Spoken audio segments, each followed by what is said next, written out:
ce débat, qui a bien travaillé la question. Je vais te laisser répondre donc selon toi, quels sont les problèmes les plus prioritaires en termes de mobilité et de transport à Bruxelles, et en quoi le métro y répond ou pas, mais présenter un peu aussi le fait aussi que vous travaillez beaucoup avec les comités de quartier, donc vous portez aussi la voix des habitants. Et donc, Thibaut Exegem, je travaille pour Interenvironnement Bruxelles, qui est donc je suis chargé de mission mobilité, qui est une fédération de comités de quartier bruxellois, qui rassemble plus de 80 comités de quartier différents.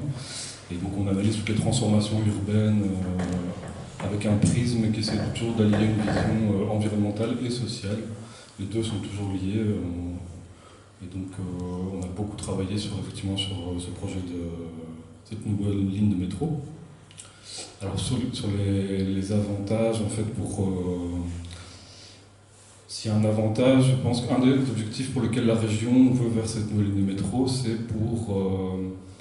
pour avoir un report modal, donc un transfert des automobilistes vers le transport en commun. C'est ce que Jacques Pongieux a rappelé. Le problème, c'est que quand on regarde en fait, les études qui ont déjà été réalisées par rapport à ça, on se rend compte que ce report modal est minime, c'est moins d'1% du trafic routier qui est à Bruxelles. Parce que les premières études qui ont été faites pour justifier ce métro étaient calculées avec la mise en place d'un péage urbain à Bruxelles. Chose qui n'est toujours pas à l'ordre du jour. Une fois qu'on enlevait ce péage urbain, on se rendait compte que le report modal était vraiment très très faible. Alors pour la STIP, je comprends qu'ils aient envie d'une ligne de métro pour justement parce que ça fait une plus grande vitesse.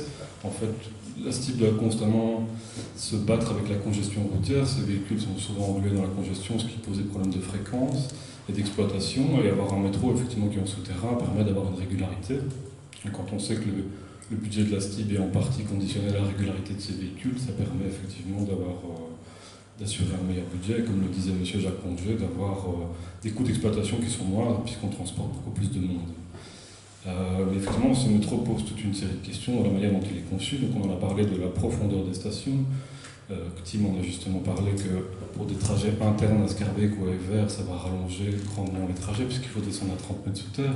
Pour toute une série d'usagers, que ce soit des personnes à mobilité réduite, des personnes qui doivent faire des trajets zigzags entre l'école et les courses, pour pour toute une série de gens, devoir descendre à 30 mètres sous terre et encore peut-être devoir remonter après pour prendre une correspondance, ça va fortement rallonger les trajets et rendre ça beaucoup plus difficile. Alors il y a aussi toute une problématique sur la manière dont ce dossier a été géré depuis le début, puisqu'il a été approuvé. Donc là, la ligne de métro, l'idée de développer une ligne de métro nord-sud a été approuvée en 2009 par le gouvernement. Après, ils ont désigné un consortium de bureaux d'études en 2010 pour faire une étude d'opportunité.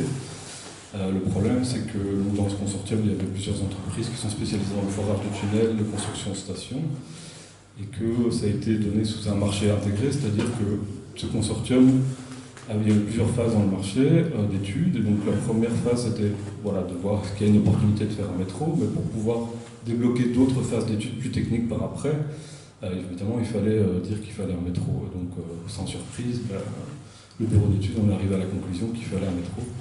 Donc dès le début, il y a un peu un conflit d'intérêts. Il aurait fallu avoir différents bureaux d'études indépendants. Et c'est un problème d'opacité, puisque ces études ont été rendues partiellement publiques, mais vraiment très très tard. Et cette opacité dans le projet se retrouve continuellement, en fait. Donc, cette ligne de métro est découpée dans les permis d'urbanisme qui sont demandés pour la ligne en 5 tronçons différents. Et donc, les enjeux sont analysés chaque fois de manière hyper locale, alors qu'on parle d'un projet régional. C'est-à-dire qu'on ne peut pas vraiment étudier d'alternatives à cette ligne de métro pour décider si c'est la meilleure solution ou pas, puisque chaque fois on regarde ça d'un point de vue local. Et donc ça c'est vraiment problématique. Pareil pour tout ce qui est réunion d'information ou de participation avec les habitants, ils sont mis devant le fait accompli. La décision de faire une ligne de métro a été prise en 2009. Les premières réunions d'information ont eu lieu en 2015, où on est arrivé avec un projet complètement ficelé, avec la ligne de métro, l'emplacement des stations, la technique de construction à 30 mètres sous terre. Et donc, ça pose quand même des problèmes au niveau de la gestion de la ville avec ses habitants. En fait, il y a plein d'éléments, je ne sais pas si je... Oui. Il y a aussi le fait qu'on aimerait avoir le problème de ces études qui sont chaque fois fragmentées, parcellaires, c'est qu'on ne peut pas savoir non plus est-ce que ce nouveau métro va avoir un impact climatique positif.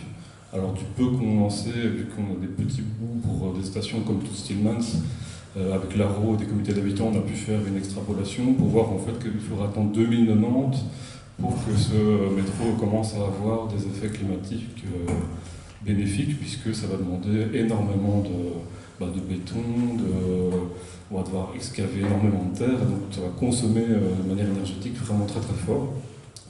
Et donc la position d'Interenvironnement Bruxelles, c'est de plutôt défendre une vision de la mobilité en surface pour les usagers, de ne pas défendre un seul corridor de mobilité nord-sud, mais d'utiliser ce 1,8 milliard pour développer des lignes de tram de surface dans toute la région.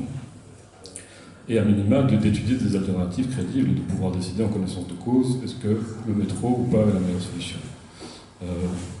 Effectivement, en 2009, le métro avait été approuvé sur une base de 750 millions d'euros. On est à 1,8 milliard d'euros aujourd'hui. Et ça va encore augmenter aussi, puisque à chaque fois qu'il y a des travaux en région bruxelloise, ou les exemples même à l'étranger montrent qu'on va se retrouver devant des couacs, c'est inévitable, surtout qu'il n'y a aucun retour d'expérience de creusement d'un tunnel de 5 km dans la géologie bruxelloise. Et donc, comme le disait Mathieu, justement, tous ces surcoûts vont être à la charge de la région. Ça veut dire qu'on ne va pas pouvoir réinvestir cet argent, non seulement dans d'autres projets de mobilité, mais aussi dans d'autres besoins de la région bruxelloise, que ce soit en logement ou autre.